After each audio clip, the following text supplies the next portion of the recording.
Real-time strategy games are a genre of games that especially erupted throughout the late 90s and early 2000s.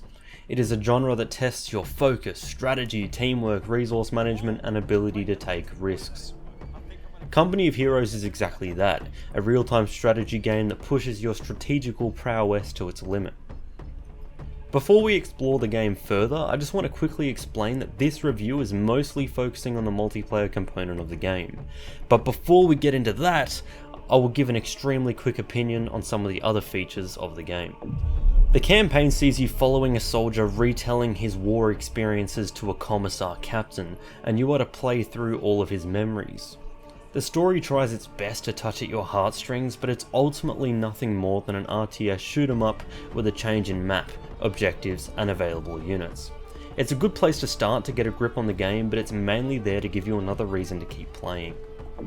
The theatre of war is one of the most underrated parts of the game. Essentially, these are a bunch of scenarios that allow you to play either solo or with a friend in an attempt to complete a set of rather meaningless objectives. It's fun to test your skills against AI, but in my opinion it should not be played before playing multiplayer. The way units operate in the theatre of war are very different to the way they operate in multiplayer. The abilities available, the costs of units, the tech structures that produce units, and all the things like that are all different in the multiplayer component of the game. This can make some players confused, so overall I would suggest skipping the theatre of war until you are more acquainted with the game, especially the multiplayer. This mode is essentially a campaign theatre of war hybrid where you play as the United States during the German counterattack in World War II. Your job is to maintain your territory whilst also collecting your AI opponent's territory.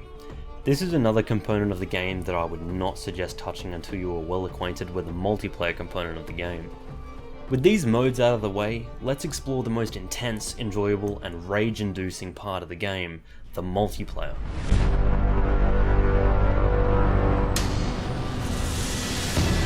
No way! No fucking chance is that getting away! No!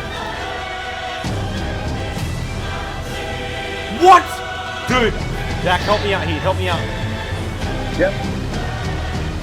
Oh, he just got the Thompsons! I might lose that squad. He got that Thompsons at the worst motherfucking time. Oh, he's not gonna finish the Bofa! Oh my god, I got it just in time! Oh! Oh!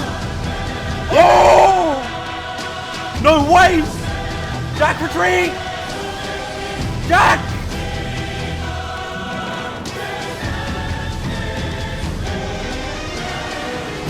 Oh!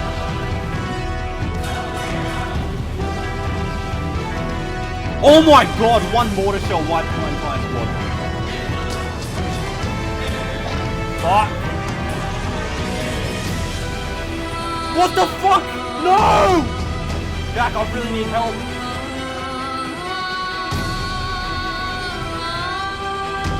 Oh my god, dude, I missed the killing blow twice!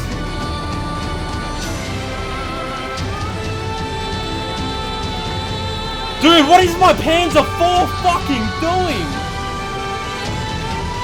Yeah, got it. Fuck! I got double teams. Ah, fuck.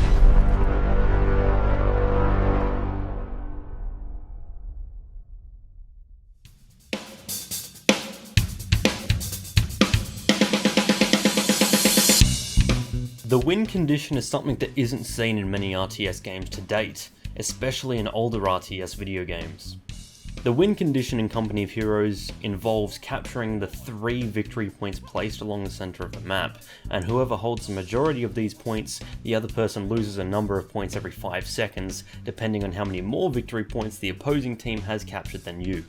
For example, if you hold 1 victory point, but the other team holds the other 2, you will lose 1 victory point every 5 seconds. This is because your opponent has 1 more victory point than you, which means you will be on the drain. The first team who has their score fully depleted loses the match. The progress of the match is always displayed at the top portion of the screen.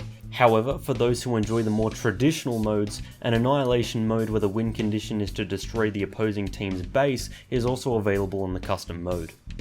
Personally, I really enjoy the victory point format. Whilst this approach appears rather streamlined, it builds up more intensity as you watch the points of both teams gradually creep down.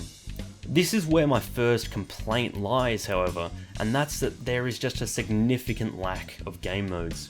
Victory Point is the only game mode available to play through online matchmaking. This is somewhat remedied by the modding community and the Steam workshop available in Company of Heroes 2, but again, these modded modes cannot be played in public matchmaking. This is going to be a short section of the video because there isn't too much to talk about here. There are 5 factions, 3 Allied and 2 Axis. The Allied factions are the Soviets, the British and the United States forces. The Axis factions are the Wehrmacht and the Oberkommando West. Everyone wants to know what is the best faction, and the correct answer is none of them. In each patch, the balance always shifts in one direction, so the best faction always changes. However, it is almost always fine to play as any faction you want. The most solid factions I have found are actually the 2 free ones, the Soviets and the Wehrmacht. Both of these factions are incredibly solid and are an amazing starting point for newer players. The units, commanders, buildings and weapons available changes across each faction. Each faction is very different but is mostly balanced across the board. The fundamentals of each round are the same, with perhaps a few discrepancies depending on what sort of build or tactics you are going for. In the footage you're watching, I am playing as the Axis factions Wehrmacht and Oberkommando West. Traditionally, you build 3 frontline infantry squads and then expand off of that opening. In the game, there are 3 types of units: infantry that can run around and fire their weapons whenever they spot a hostile, support weapons such as machine guns and anti-tank guns that serve a supporting role but take time to set up and move around, and finally vehicles, which are more mobile and have more health than any other unit in the game. Of course, these categories have their own hierarchies within them. For example, elite infantry is better than standard frontline infantry, and medium tanks are typically not as good as heavy tanks. This gameplay loop is almost identical to the gameplay loops found in many other RTS games such as Red Alert, Age of Empires and more. Ultimately, there are no major complaints I have with the core gameplay loop. It is just a standardized, tried and tested gameplay that almost all real-time strategy games have implemented in the past. We'll take you back, so don't go.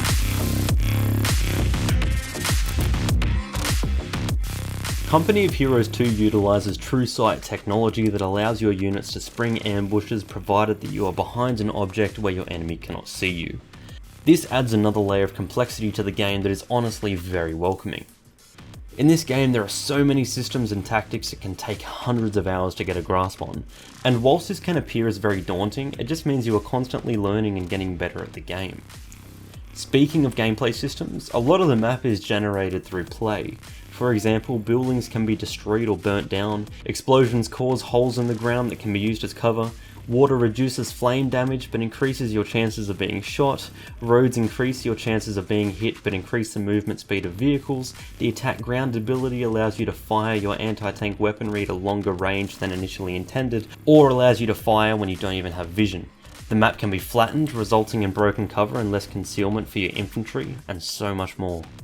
Cover comes in 4 levels: the neutral or no cover position depicted by grey dots when moving a squad, the medium cover or concealed cover position depicted by yellow dots when moving a squad, the heavy cover or full cover position depicted by green dots when moving a squad, and the negative or exposed cover position depicted by red dots when moving a squad. These do exactly what you would expect. Neutral is just a normal chance to be hit, exposed increases your chances of being hit, and heavy cover severely reduces your chances of being hit. Another thing that I should probably mention is that all throughout the gameplay footage you've been watching, I occasionally enter a screen that shows the location of all of mine and my team members' units. It is accessed by pressing the numpad 0 key, and is just one of the ways to easily assess the well-being of all of the units in your army. This might not be to every player's tastes, but that is okay. From my experience, only around 40% of players actually use it. My co-op partner that I shot all of this footage with doesn't use it at all. So what I'm saying is, it's not a requirement and it's just something that I use to make the game easy to manage. It might sound like I'm geeking out over all of these systems, but I just love how perfectly they were all implemented.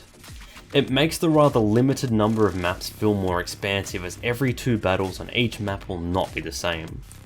The only mechanical issue that I have with the game is the reverse functionality. A lot of the time, the reverse button just doesn't work. Oh, come on! I am fucking spamming reverse, and that took so long to reverse. I can't believe I'm editing this in, but I completely forgot to talk about the concepts of veterancy and retreating units, possibly the two most important concepts in the game. Essentially, the longer you keep a squad alive, the stronger it becomes. Each squad has 3 levels of veterancy, except for Oberkommando that has 5.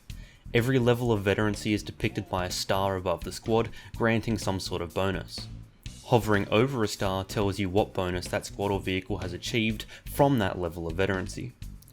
This is why losing a squad in Company of Heroes is such a big deal, because having an army composed of underleveled infantry could mean a larger number of lost engagements.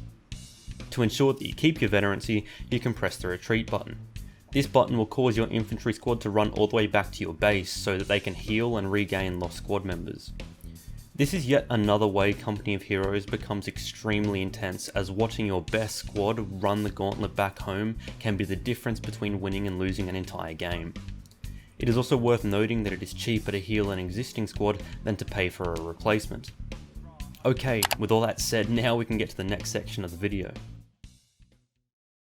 Actually, no we're not, because I completely forgot to talk about the economy. As you can probably tell, I'm very new to this. Besides victory points, there are 3 other types of points. Standard points that give you 5 munition points and 3 fuel per minute. Munitions points that only give you 11 munitions per minute, and fuel points that only give you 7 fuel per minute. Munitions are used for artillery strikes and infantry upgrades, as well as planting mines. Fuel is used in the construction of vehicles and developing new technology. The final resource is manpower, which is required to train every single unit in the game. The bigger your army is, the fewer manpower points you receive every minute.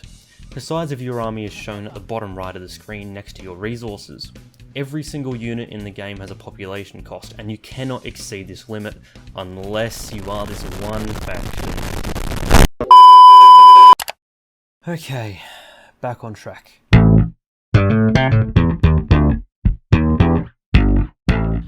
Accompanying you into each battle is a selection of 3 commanders, however you can only have 1 selected during each game. Commanders can seem rather scary at first, and everyone wants to know what the best commanders are, but truthfully all of them are effective in their own way. It is absolutely critical that you play each faction to find which one that you are the most comfortable with, and then experiment with all of the available commanders to find out which one is the most effective for you.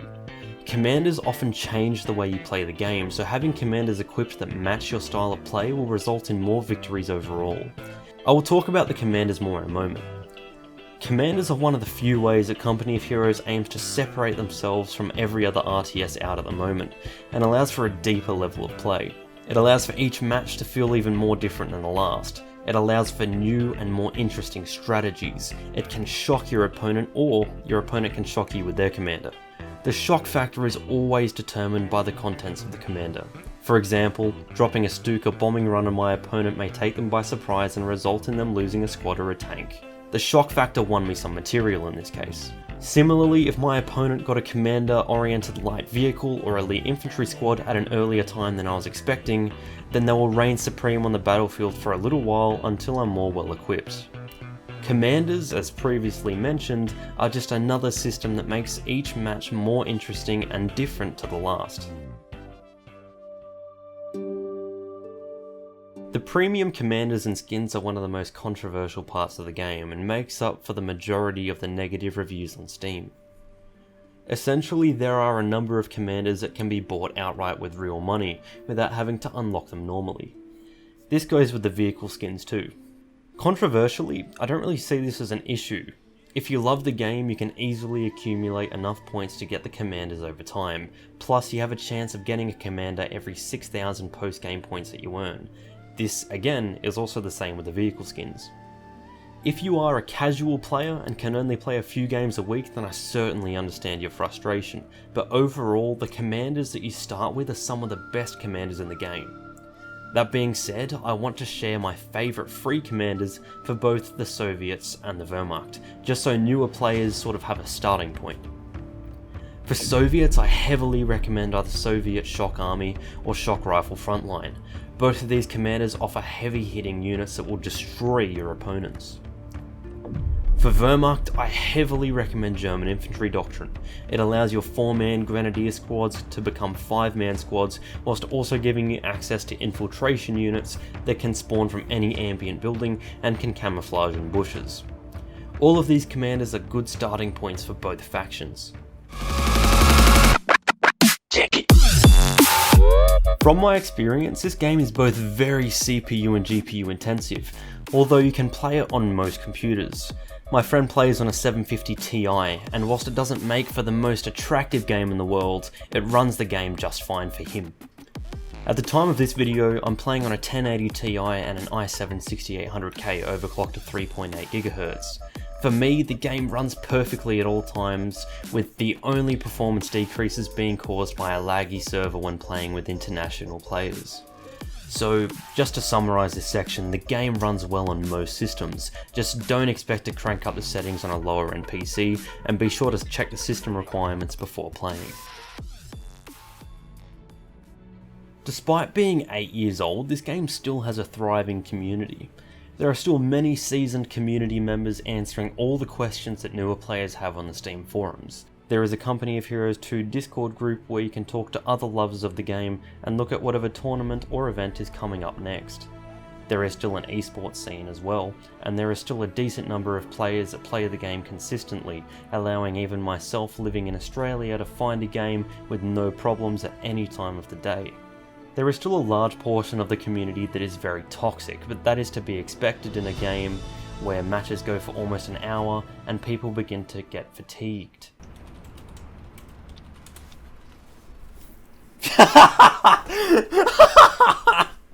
There is also a content creation scene for Company of Heroes, most notably the tournament organiser AECOH. What are you doing, you stupid fucking cunt? Water! Fuck! The Company of Heroes 2 statistician and pro player Tightrope Gaming. Oh my god. Get over there! Run! Could you imagine if that killed? An entertaining pro player and Twitch streamer Helping Hans. Oh, and he fucking got abandoned! What the fuck is this RNG shit? Come on! This game is fucking... Fuck's sake, man! Fuck off! There are also many other content creators for Company of Heroes 2 that I missed out on, but the take-home message is that there is a huge Company of Heroes community and you can be part of it.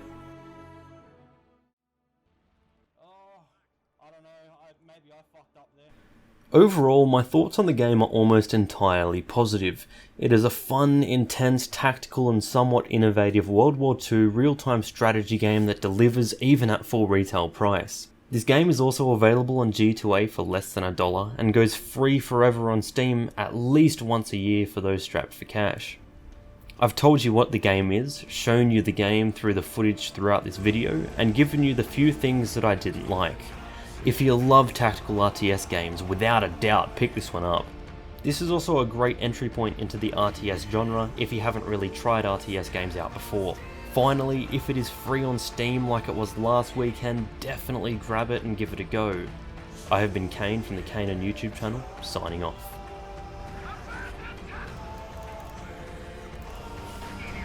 Oh! I stopped them from decapping!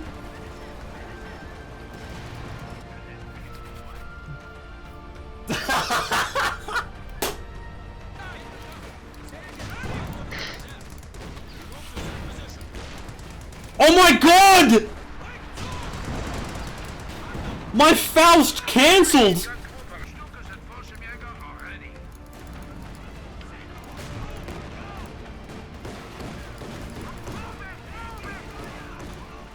Come on! Wipe! What? Oh, he didn't retreat! If I lose that, I'm leaving. I spammed the retreat button, bro. I'm not even joking. And I think I accidentally retreated something else instead.